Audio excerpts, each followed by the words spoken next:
Yesterday's video was focused on this idea that a lot of people, probably most people, think they hate running. They do not think of themselves as runners. In the bestseller Born to Run by Christopher McDougall, one of the experts made the observation that we don't stop running because we get old.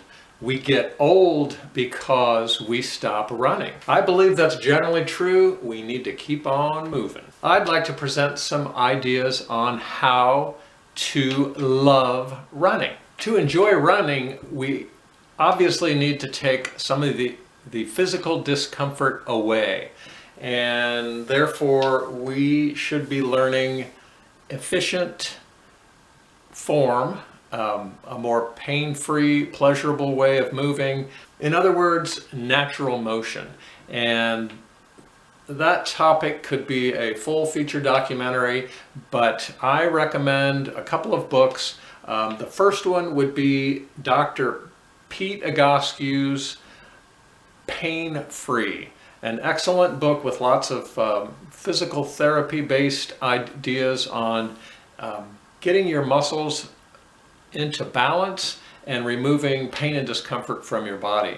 Also, Danny Dreyer's book, Chi Running, that's C-H-I, Chi Running, as in Tai Chi, is phenomenal, one of the best out there. Also note that your bare or nearly bare feet can be your best coaches if you do this with a deep awareness and some knowledge of any risks.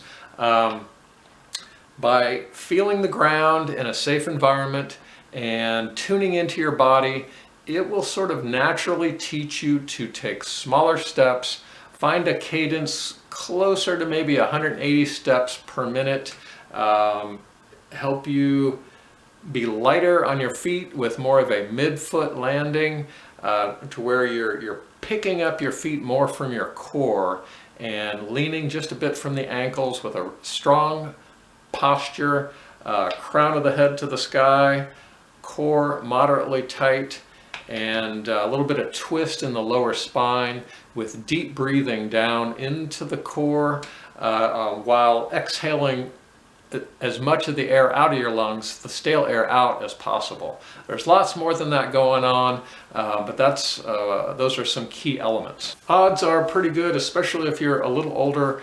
I didn't really get into running properly until my late 40s. So most of us not only need to get conditioned for healthy running and lower risk running, we also probably have some rehab work to do.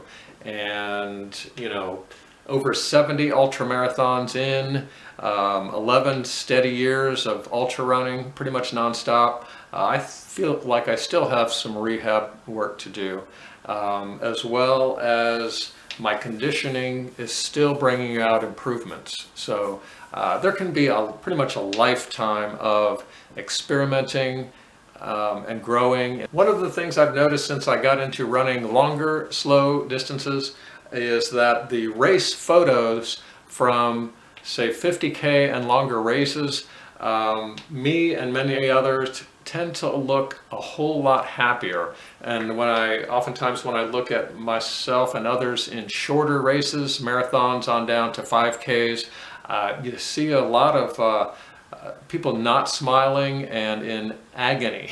To learn to love running, I would suggest a significant amount of time spent with running longer, slower distances. Thinking of running, to me, is basically a form of yoga.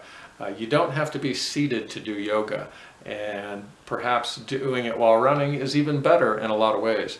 So think of it as meditative yoga with a deep focus on breath work. If you think of yourself as a runner who loves to run, you're probably going to experience more positive feelings, which will in turn attract more positive feelings. By focusing more on what you want versus what you don't want, you're more likely to simply attract those things to yourself. I've been learning that pretty much everything I do to become a better runner, to run more 100-milers, to get them done faster, to feel better doing them, to recover faster after running them, all of that makes me feel like a happier, better human being. In general, I would say spend more time up on your feet using your core body strength to hold up a strong posture.